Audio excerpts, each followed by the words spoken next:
Менің ата-бабаларым Алатаудың баурайында өмір сүргенімен, шын мәнінде олар ойдың да, қырдың да адамдар еді.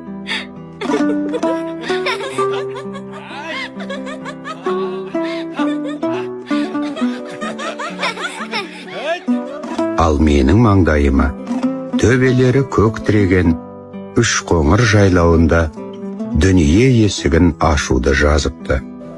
еңсеңді көтер. Үнжірған түсірме хейгін түксіда. Жарайсың ол. Дұрыс тапсыда.